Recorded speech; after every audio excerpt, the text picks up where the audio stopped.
Welcome back to I Know a Guy Bicycles, hanging out with the guy. Hi, I'm Justin, the guy. Hey, today we're going to talk about Trek bicycles and my journey with Trek over all these years. Actually, it started back in 1989, where my parents had a bike shop in Parker, Colorado. Um, and we were a Trek dealer through that whole period of time that Parker Bikes was in business. And I just remember when my parents decided to open the shop up back in 1987. Prior to that, they were trying to figure out what lines they're going to carry. And I just remember a story that they had this kind of get together at my grandmother's house.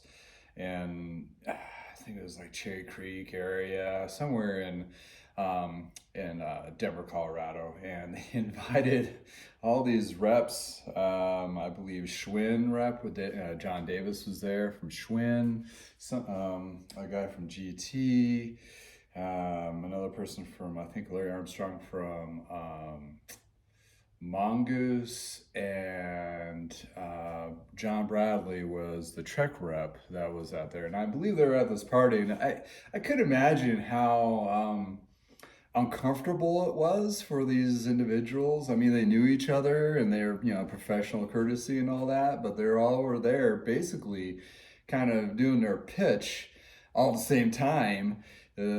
Hey, we're the line you want to carry in Parker, Colorado. And we were going to be the first shop there, opening up. It was a small town. Now it's like a huge freaking suburb. Like everywhere else is massive growth. But anyway, I could just only imagine how interesting that party was. But anyway, going back to the Trek journey and my perspective, I started working at my parents' bike shop in 1989, right out of high school.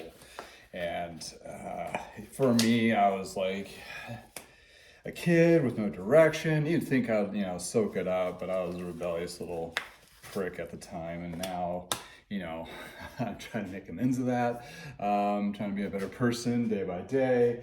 But I needed a job. And I was out of high school and couldn't go to art school. And at the time, my dad's like, you can work here as long as you don't have a mohawk. So it's like, okay, so no mohawk for me.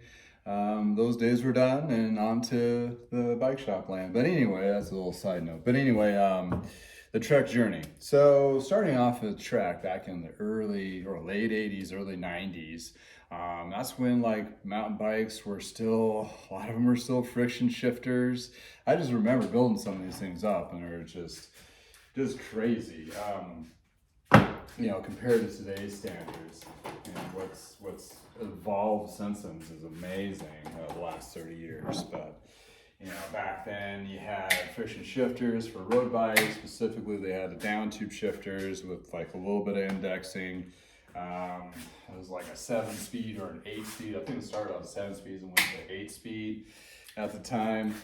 And, working on these things, we're kind of cool, they were a lot more disassembled when you were building them, and when you started in a bike shop, especially a mom and pop shop, you start doing little things like fixing flats, and after that they start teaching you how to build a bike, and after that you kind of progress forward to doing repairs. But I just remember building these bikes out of a box. There were just a ton of parts and just putting these things together, and they were not great. The progression of that, they've made bikes, to a lot of assembly, a lot of touching, a lot of adjustments to now, basically like Canyon. You can basically get a bike, put it together yourself, and off you go. That's kind of, what I'm kind of mimicking as a used bike, and try to do as minimal as possible with assembly, and then you can be on the road within 20 or 30 minutes if you're just a little handy with tools. Anyway, back to the Trek story. I know I'm rambling and offshooting, but back to the Trek story. They were a small company, started in the 70s, and I think it was 70s. Oh yeah, 1976. Got a head badge with the actual date on it. Putting that on a truck that I'm fixing up that we talked about earlier. Anywho, they started in a barn, and the stories I've learned, They're competing against Specialized. Specialized and Trek were duking it out, but prior to that, there was Schwinn. Schwinn was the big enchilada at the time, and everybody knew Schwinn. And at today's standards, you know, people still know Schwinn, but they know where they've gone since then. So, anywho, the Trek involvement, you know, once Schwinn kind of stumbled and failed, Trek and Specialized picked up that gap and really went at it. And Schwinn's failures, they didn't acknowledge that mountain bikes, amongst other things, but they didn't acknowledge mountain bikes as being a thing. They thought it was a fad, but history shows that, hey, mountain bikes became a real big thing, and they still are a big thing today. So Trek road bikes, the Treks were being built in Waterloo, Wisconsin, and their first gens that they were building were basically steel frames or welded. Then the next they went to aluminums, and then they bonded their frames together. They glued them, so they made draw tubes, and they'd actually have fittings that were cast, and they would put them together. They did bonding for years. Bonding the frames with the tubing lasted to the mid-90s, actually. And when Trek acquired Gary Fisher, Le Mans, Klein, Bontrager, Rolf Wheels, all right, boss. They started, you know, they're doing a power grab for different lines. And their idea was, in our shop, we would have Trek and Klein, Bontrager, and our competition down the street that moved in a couple of years after we opened would carry Gary Fisher and Le Mans. So they pulled money out of both little shops in each little market they can get their little hands on. So that was a pretty power grab. But in lieu of that, what changed was they needed to move away from bonded tubing, especially in the aluminum lines, more inexpensive lines, because that was pretty expensive for them. So they started to weld frames, and Klein was known as a aluminum manufacturer with high-end aluminum and did really good welding, so they learned welding from Klein. Got some nice geometry specs from Gary Fisher, and also as well was Le Mans. So they started producing bikes that are all welded, and by the end of close to the end of the 90s, they were trying to produce majority of their bike line in the United States. Kudos to them. They had 2 facilities, they were rocking it and doing great. So, you know, they were, had these lines, and then they all of a sudden started shaking out and changing, like dropping off. And I think Klein, Rolf, they got bought out. I'm not sure the details on Rolf, but also Bontrager did the pair spoke system, so they kept that, but Rolf was no longer in the picture. I think there may have been an argument or whatever, and moved on. Then you had Le Mans. He said something about Lance Armstrong, and they dropped the line in the mid-2000s, which was pretty sad because they were making pretty sweet bikes. Really cool bikes right up to the end. And here's a little tidbit that I found out, and I kind of put the pieces together. It's like, okay, Gary Fisher used to be a mountain bike line, right? So I'm talking more about Trek, right? Because Trek has an umbrella of all these companies. So Trek is really multiple companies in the early 2000s. So what happened is Le Mans was shooting his mouth out about Lance Armstrong doping, which turned out he was. So, history says what it's going to say. But anyway, they dropped the line in a heartbeat, like major divorce, quickly. Well, they had orders overseas, and this is when they had to switch everything over to move it overseas in 2000, 2008. And this is the same time that Le Mans kind of got kicked out. So those Le Mans were still ordered. Well, Gary Fisher at the time, I don't think he ever made any road bikes. And Le Mans line is all road bikes. And all of a sudden, he has these Gary Fisher road bikes the following year. One would speculate that, we have these Le Mans in production, we have an order in, they're already being done. Well, now what? Well, let's paint some Gary Fisher. So I got a couple on my website right now. This is still current video to you, that are Gary Fisher road bikes, and they made some a couple years later, but this is specifically right after Le Mans left track. And all of a sudden you had these Gary Fishers that looked really close to Le Mans geometry and what have you. So what I'm assuming happened is a good portion of that line got pushed over to be Gary Fisher's. So yeah, there you go. There's some of the Trek story that I experienced. So my parents and I, we had a shop, I mentioned before, in Parker. We were a truck dealer in the 90s. Then I worked at a shop up here in Fort Collins, Colorado called Lee Cyclery, and they were a truck dealer as well. And also in the same time around 2004, 5, or 6, Truck and Specialized really bumped heads again. And the shop I was up here carried Truck and Specialized, but Specialized and Truck, they wanted to be more boutique-y. In other words, you were either a Truck only store or Specialized only store, unless you're really big. And there's a couple shops like Wheat Ridge, Bike Mart in Dallas, Texas. A couple of the other shops are really big at volume numbers. They basically told them, no, we're going to carry both your lines and you can just jump off the bridge.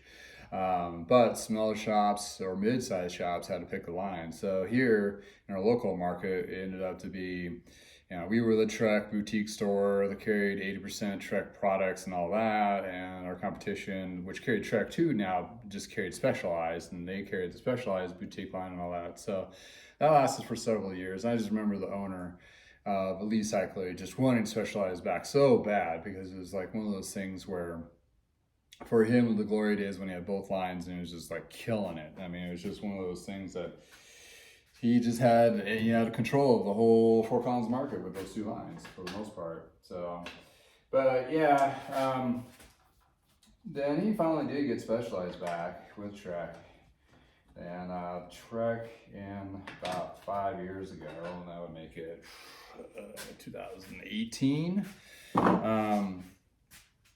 They first bought a couple shops in Revolution Cycling in DC. At the time I was working for a software company called Retail Toolkit, which they were one of our clients. And that's how I know they got acquired by Trek. And this is where one of those things that were too big to fail. In other words, the shop was trying to be selling, and they had 3 locations and were super freaking busy. But at Trek's perspective, is we'll just buy you. So they bought them. And this is one of the first acquisitions that Trek did to bike shops, because back in the day, independent bike dealers, these bike lines would say, well, we would never open up a shop, never undercut you guys. Markets change, history changes. Now we got Trek buying bike shops across the nation, including the bike shop that I worked at Lee Cycling in Fort Collins, Colorado, is now owned by Trek under the Trek corporate. At first, they had a little bit of stumbling, but now they're doing great, and it's just a change of the market. Like anything, you just can't hold on to the past too much, because things are going to change and adapt. And at first I was kind of bittered about it because, we were an independent bike dealer back in the 90s. But now, talking to some of the cats that work there, well, now they have benefits, they have paid time off, they have opportunity to grow within the company, there's more positions. So in that perspective, as a working person's perspective, that's actually good. So it gives us opportunities and keeps, fresh bikes out there and so forth. But I could go all day and night about all the pros and cons of what I prospectively think about Trek.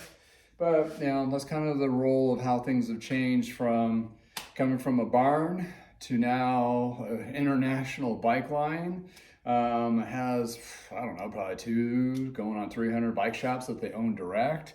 It's one of those things where that's just what the changes in the last 30 years. And good for them. I hope they just don't forget where they started from and not lose an eye on the prize, because there's one huge lesson that we learned for watching Schwinn. Schwinn was a 3-generation bike company. The 3rd generation, Eddie Schwinn, decided to blow it all away.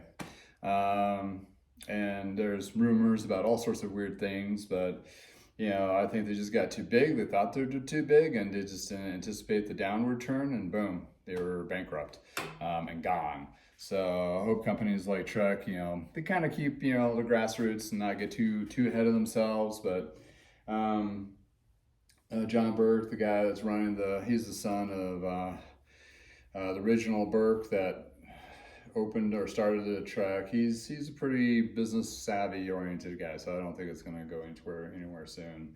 But anyway, kind of cool things with Trek coming from the bonded. This one's bonded, but to their layered carbons, high end stuff, to nice high end welds with nicer geometries and all that kinds of things. So that's my perspective of the Trek world and my experiences with it, and most of it's been pretty good. You know, with all things is taken with tongue in cheek, but you know, overall they're pretty decent company, decent company to work for, I'm sure.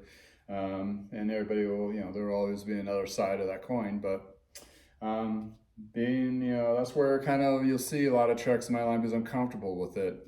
To be quite honest, because these were new, I was either working in a shop, owned a shop, or a service manager at a shop, and I saw where the nitty gritty issues and so forth, so I know what to look for. You know, for like, you know, breaking spokes and cracked rims from bad runs and so forth, that kind of thing, to, you know, just to detail the frame. So, and yeah, I back behind it. I mean, it's a solid, you know, they were solid. They didn't cut too many corners. The ones they did fix. So, and that's where leads the company today. So if you're looking at a Trek and a used one, they're pretty good solid bikes. Just, you know, hopefully the journey before they got into you, it wasn't too hard or damaging. But the start of the gate, they're pretty good, and they're a good bike to refurbish. So that's my how long? 15 minutes, 16 minutes of jibber jabbering about Treks and how, you know, they're pretty decent. And I'll feature other lines as well. So if you're a Specialized cat or Le Mans cat or Cannondale person that likes them better, that's fine. I'll feature those as well. But I'm going to start with Trek because that's kind of where my parents started with. That's a line that's still around because Mongoose and Schwinn and GT, you know, they went somewhere else. Thank you for spending time with me. I hope you have a great day.